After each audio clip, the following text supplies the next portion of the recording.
You think intelligence is valued in our society? You think being smart is an advantage?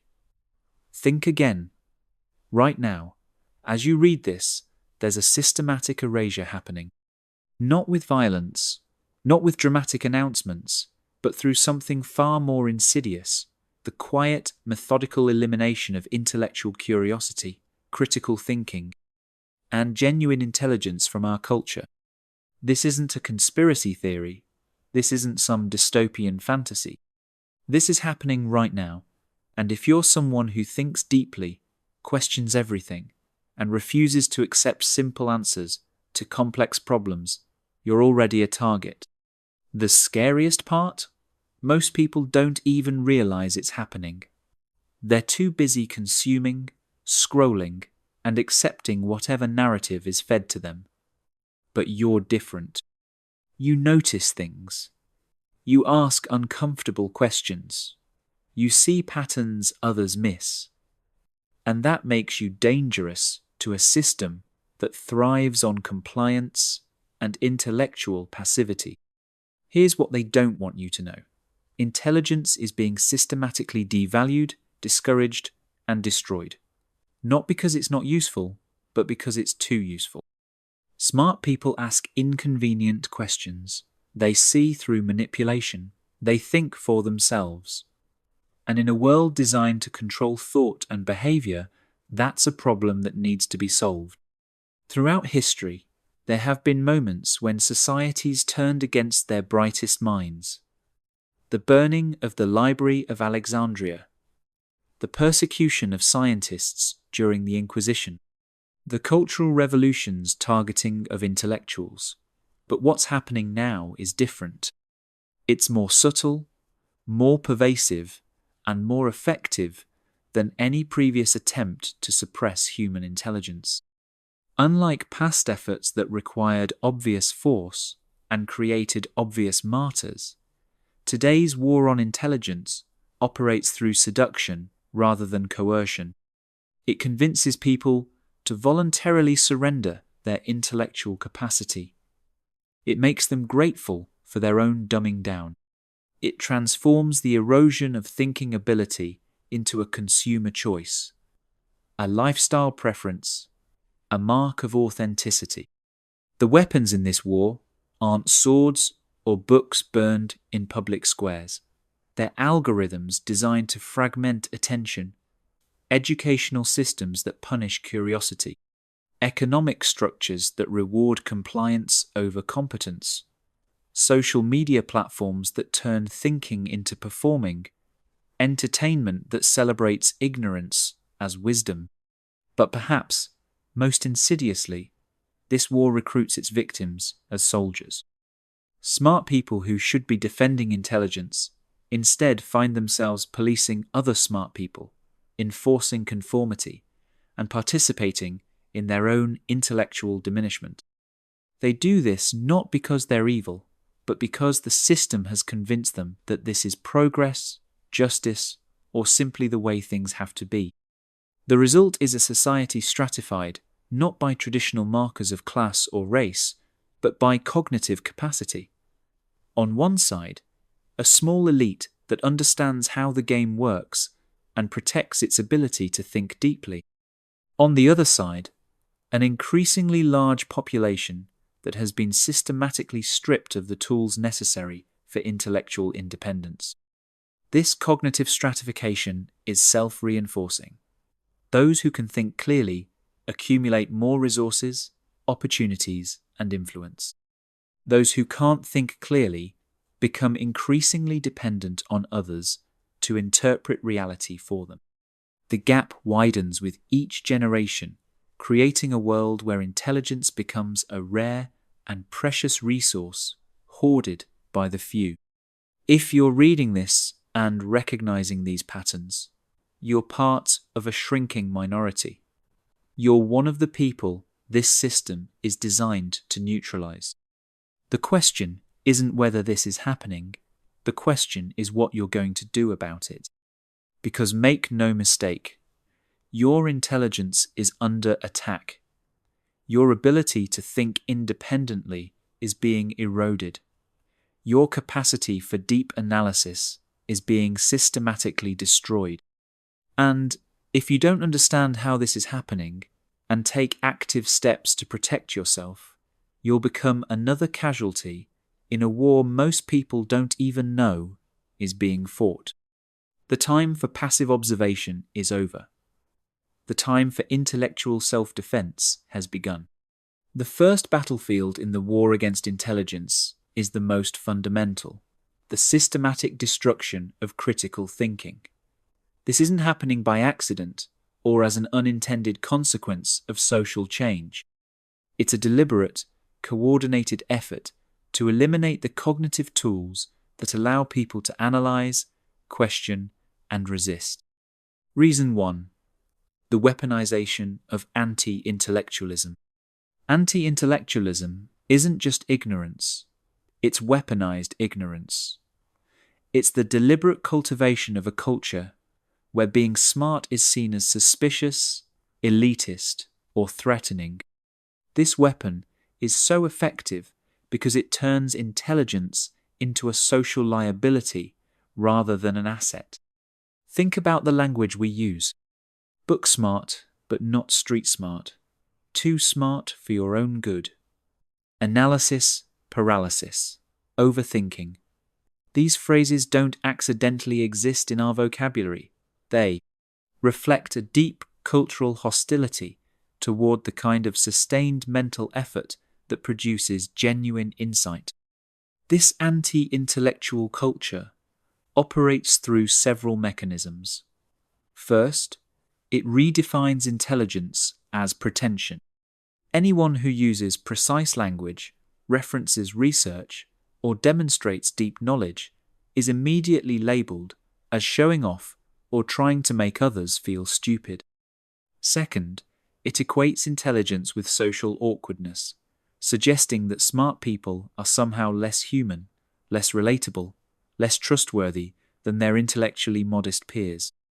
But the most insidious aspect of weaponized anti-intellectualism is how it recruits smart people as enforcers.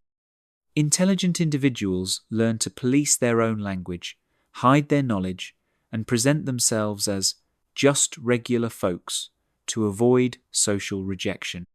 They become complicit in their own intellectual suppression. Reason 2. The education system's betrayal. If anti-intellectualism creates the cultural context for intellectual suppression, the education system is where that suppression becomes systematic and comprehensive. What we call education today isn't designed to create thinkers, it's designed to create compliant workers who can follow instructions without question. The modern education system has been transformed from a place of learning into a place of programming. Students aren't taught to think, they're taught to regurgitate. They're not encouraged to question, they're trained to accept. The entire structure rewards conformity, punishes creativity, and systematically eliminates the very qualities that define genuine intelligence. Consider the progression. Young children enter school with natural curiosity, asking endless questions about how the world works. By high school, most of these same children have learned that questions are disruptive, that there are right answers to be memorized, rather than problems to be explored, and that success means giving teachers what they want to hear, rather than developing independent thought. Standardized testing accelerates this destruction by reducing intelligence to the ability to select correct answers from predetermined options. Students learn that thinking is something that happens within narrow parameters, that creativity is valuable only if it leads to the right conclusion, and that intellectual exploration is a luxury they can't afford if they want to succeed in the system.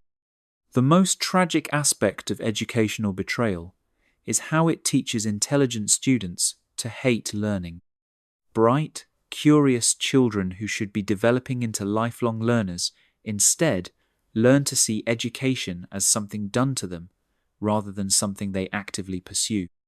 The system takes natural intellectual fire and systematically extinguishes it. Reason 3.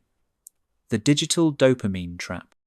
Perhaps the most sophisticated weapon in the arsenal against intelligence is the one most people carry willingly in their pockets, the smartphone. But this isn't just about screen time or social media addiction. This is about the systematic rewiring of human cognition to make sustained thinking impossible. Digital platforms are designed by teams of neuroscientists and behavioral psychologists who understand exactly how to hijack human attention. Every notification, scroll, and swipe triggers dopamine release, training the brain to prefer immediate gratification over the delayed satisfaction that comes from deep thinking. This cognitive rewiring doesn't happen accidentally. Tech companies employ the same psychological principles used in casino design and drug development to create products that are literally addictive. The goal isn't to inform or educate, it's to capture and monetize attention for as long as possible. The result is a population that has lost the ability to concentrate for extended periods. We've become cognitively fragmented, jumping from thought to thought, never diving deep enough into any single idea to truly understand it. We mistake information consumption for learning, social media engagement for meaningful connection, and constant stimulation for productivity. But here's what makes this particularly sinister. The digital dopamine trap doesn't affect everyone equally. Those who understand what's happening can protect themselves by creating environments that support deep thinking. Meanwhile, everyone else becomes increasingly incapable of the sustained mental effort required for genuine intelligence to develop. The platforms know this. They know that constant stimulation makes deep thinking impossible. They know that fragmenting attention destroys the ability to analyze complex problems. They know that their products are making people less intelligent, and they continue to refine these systems because intellectual dependency is profitable. The digital dopamine trap creates a two-tier cognitive society, those who can think deeply and those who can't. And every day, that gap grows wider. The destruction of critical thinking is only the beginning. Once people lose the ability to think deeply, the next phase involves eliminating the sources of authoritative knowledge and independent analysis that might challenge prevailing narratives. Reason 4. The expertise apocalypse. We're witnessing the systematic destruction of expertise, and most people are celebrating it as democratization. What they don't realize is that when expertise dies, intelligence dies with it, because expertise represents the pinnacle of sustained intellectual engagement with complex problems. The assault on expertise operates through several channels. First, the internet has democratized not just access to information, but the authority to speak on any topic regardless of knowledge or competence. The climate scientist who spent decades studying atmospheric chemistry now has equal standing in public discourse with someone who watched a YouTube video and decided they know better. But this goes deeper than simple misinformation. The real target is the concept that some ideas are better than others, that some people know more than others, and that deep knowledge requires time, effort, and intellectual humility to acquire. When all opinions become equally valid, the pursuit of genuine knowledge becomes pointless. The expertise apocalypse creates several devastating effects simultaneously. Experts stop speaking publicly because they're tired of being shouted down by confident ignoramuses. Intelligent people stop pursuing expertise because the social and financial rewards have been eliminated. The public loses the ability to distinguish between genuine knowledge and confident ignorance. Most dangerously, this creates a culture where intelligence itself becomes suspect. If anyone's opinion is as good as anyone else's, then what's the point of developing deep knowledge? Why spend years learning when you can just have an opinion that carries equal weight in the public square? Reason 5. Algorithmic echo chambers and manufactured consensus.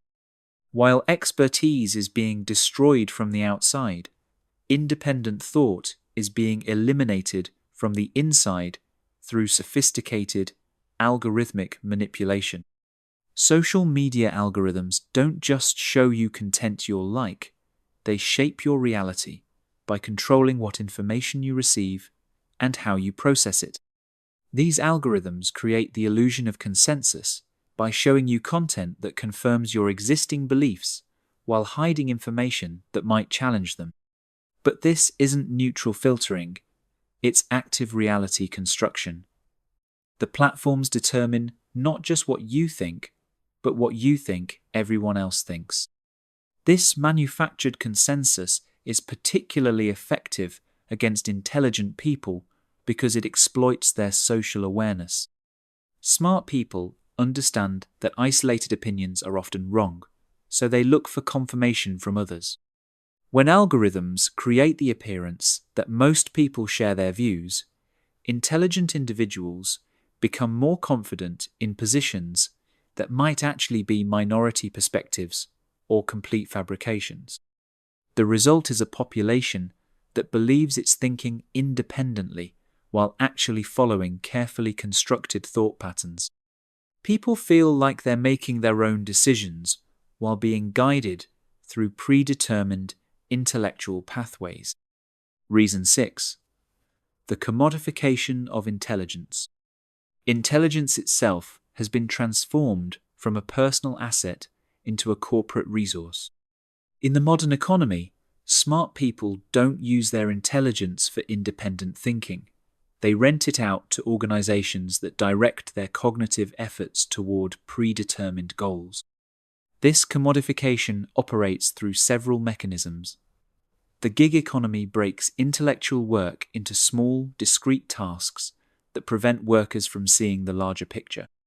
Corporate structures compartmentalize knowledge so that no individual employee understands enough to question fundamental assumptions. Performance metrics reward efficiency and compliance rather than insight or innovation.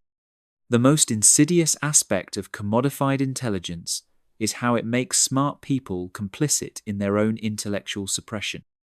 They receive paychecks for using their cognitive abilities in service of goals they didn't set, solving problems they didn't define, and supporting systems they might not believe in if they understood them fully. Meanwhile, truly independent intellectual work, the kind that might challenge existing power structures or create genuine innovation, becomes economically unviable. Smart people learn that their intelligence has value only when it serves existing institutions and interests. This creates a brain drain away from independent thought and toward institutional compliance. The smartest people become the most effective servants of systems they're too embedded within to properly analyze or criticize. With critical thinking destroyed and expertise eliminated, the war on intelligence moves to its final phase, creating social and cultural conditions that make intellectual independence not just difficult, but socially impossible. Reason 7. Social media mobs and intellectual persecution. Social media has weaponized social pressure in ways that make intellectual nonconformity extremely dangerous. The platforms create environments where any departure from accepted thinking can trigger massive, coordinated attacks that destroy careers, relationships, and mental health. This isn't about obviously controversial topics. Smart people are learning to self-censor on increasingly mundane subjects because they've seen what happens to those who think differently. The mere possibility of mob attack creates a chilling effect that extends far beyond actual incidents of persecution. The mobs don't target random people, they specifically hunt for intelligent individuals who might influence others. Teachers, writers, researchers, and thought leaders face disproportionate scrutiny because their intellectual influence makes them valuable targets. But perhaps most effectively, these attacks train other smart people to police themselves and each other. Witnessing the destruction of intellectual peers, intelligent individuals learn to suppress their own dangerous thoughts and report others who express them. Reason 8. Cultural dumbing down and the celebration of ignorance. Popular culture has become a weapon against intelligence, systematically promoting anti-intellectual values while making ignorance seem authentic, relatable, and morally superior to knowledge. Television, movies, music, and online content consistently portray intelligent characters as villains, snobs, or socially dysfunctional weirdos, while celebrating characters who succeed through intuition, emotion, or street smarts rather than careful analysis. This cultural programming teaches people to distrust their own intellectual capabilities and to view thinking as an obstacle to authentic living. Don't think, just feel becomes not just lifestyle advice, but moral instruction. The result is a culture where intellectual effort is seen as pretentious, where ignorance is celebrated as authenticity, and where the phrase, "I don't know, but I feel like," becomes an acceptable basis for important decisions. Reason 9. Economic punishment of smart people. The economic system has been restructured to punish intellectual independence while rewarding compliance and conformity. Student loans trap intelligent people in debt that forces them to seek high-paying jobs that utilize their intelligence in service of existing power structures. Meanwhile, careers that might foster independent thinking, teaching, research, journalism, the arts, have been systematically defunded and degraded. The message is clear: use your intelligence to serve existing systems or face economic hardship.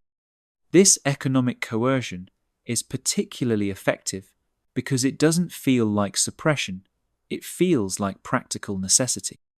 Smart people convince themselves they're making rational choices when they're actually responding to carefully constructed incentives designed to channel their intellectual energy toward predetermined goals. Reason 10. The rise of manufactured consensus and fake expertise. The final weapon in the war against intelligence is perhaps the most sophisticated: the creation of fake expertise and manufactured consensus that provides the appearance of intellectual authority while actually serving to confuse and mislead. Think tanks, sponsored research, paid experts, and astroturf movements create the impression that complex issues have been thoroughly analysed by qualified authorities when they've actually been shaped by interests with predetermined conclusions.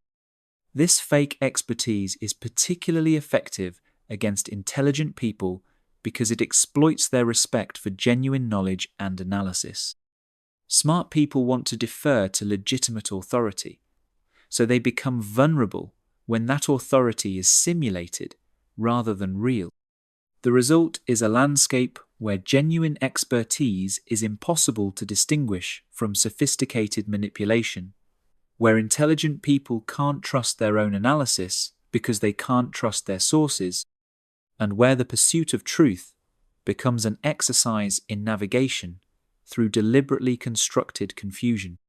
Understanding how intelligence is being systematically erased is only the first step. The real question is what you can do to protect your own cognitive abilities and help preserve genuine intelligence in a world increasingly hostile to it. Cognitive self-defense. Protecting your mind. The first line of defense is recognizing that your attention and cognitive processes are under constant attack. This means developing practices that counteract the forces trying to fragment your thinking and diminish your analytical capabilities. Start by creating sacred spaces for deep thinking. This means designated times and places where you're completely disconnected from digital devices, notifications, and external interruptions. Your brain needs regular periods of sustained focus to maintain its ability to engage with complex problems. Develop information hygiene practices. Just as you wouldn't consume contaminated food, you shouldn't consume contaminated information. This means being extremely selective about your information sources, understanding the incentive structures behind different types of media, and regularly auditing what you're putting into your mind. Practice intellectual courage by regularly engaging with ideas that make you uncomfortable or challenge your existing beliefs. Intelligence requires the ability to hold multiple perspectives simultaneously and to change your mind when presented with better evidence. Building intellectual communities. Intelligence thrives in community with other intelligent people, but these communities are increasingly rare and difficult to find. You need to actively seek out and cultivate relationships with people who value deep thinking and intellectual honesty. Look for communities that prioritize questions over answers, that celebrate intellectual humility over confident ignorance, and that maintain high standards for evidence and reasoning. These might be professional associations, online forums, book clubs, or informal discussion groups. Be willing to pay for quality intellectual content and to support independent thinkers who refuse to compromise their intellectual integrity for popularity or profit. Your financial support is one of the few remaining incentives for genuine intellectual work. Developing independent analysis skills. In a world full of fake expertise and manufactured consensus, you need to develop your own analytical capabilities rather than relying on others to interpret reality for you. Learn to trace the funding sources and incentive structures behind information.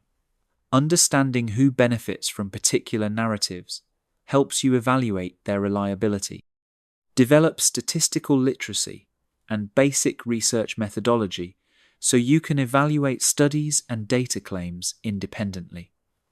Many attempts to manipulate public opinion rely on statistical illiteracy. Practice steel manning rather than straw manning opposing arguments. This means engaging with the strongest version of ideas you disagree with rather than the weakest, which develops your analytical skills while maintaining intellectual honesty. Creating systems for intellectual growth. Intelligence isn't fixed. It can be developed and maintained through deliberate practice. Create systems that continuously challenge and expand your cognitive capabilities. Engage regularly with material that's slightly beyond your current level of understanding. This creates productive cognitive stress that builds intellectual muscle. Write regularly to clarify your thinking. Writing forces you to organize your thoughts coherently and reveals gaps in your understanding that you might otherwise miss. Teach others what you learn. Teaching requires you to understand material deeply enough to explain it clearly, which strengthens your own comprehension while contributing to the intellectual development of others. The responsibility of intelligence. If you've maintained your intellectual capabilities in a world designed to eliminate them, you have a responsibility to use those capabilities wisely. This means being a guardian of genuine knowledge and critical thinking in your sphere of influence. Model intellectual behavior for others. Show them what it looks like to think carefully, to admit uncertainty, to change your mind when presented with better evidence, and to pursue truth over comfort. Refuse to participate in the dumbing down of discourse. Maintain high standards for evidence and reasoning in your own communications, even when it would be easier to appeal to emotion or rely on popular opinion. Support and protect other intelligent people who are trying to maintain intellectual integrity. In a world that punishes independent thinking, solidarity among thinking people becomes essential for survival. The long game. The war against intelligence is a long-term project, and protecting intelligence requires long-term thinking. This isn't about winning arguments or changing minds in the short term. It's about preserving the capacity for genuine thought across generations. Document what's happening. Future historians will need clear records of how intelligence was systematically suppressed and how some people resisted that suppression. Invest in the intellectual development of young people who show promise. Mentoring and supporting emerging thinkers is one of the most effective ways to ensure that genuine intelligence survives. Build institutions and systems that can survive you. Individual intelligence is fragile, but intellectual institutions and communities can preserve knowledge and analytical capabilities across time. The choice. Every day you face a choice. Will you participate in your own intellectual diminishment, or will you fight to preserve and develop your cognitive capabilities? Will you accept the comfortable numbness of intellectual passivity, or will you bear the burden of thinking clearly in a world that punishes clarity? The forces arrayed against intelligence are powerful, well-funded, and sophisticated. But they have one crucial weakness. They depend on your voluntary participation. They can't force you to stop thinking. They can only convince you that thinking isn't worth the effort. Your intelligence is under attack. Your capacity for independent thought is being systematically eroded. Your ability to see clearly is being deliberately clouded. But you still have a choice. Choose to think. Choose to question. Choose to analyze. Choose to resist. The future of human intelligence may depend on it.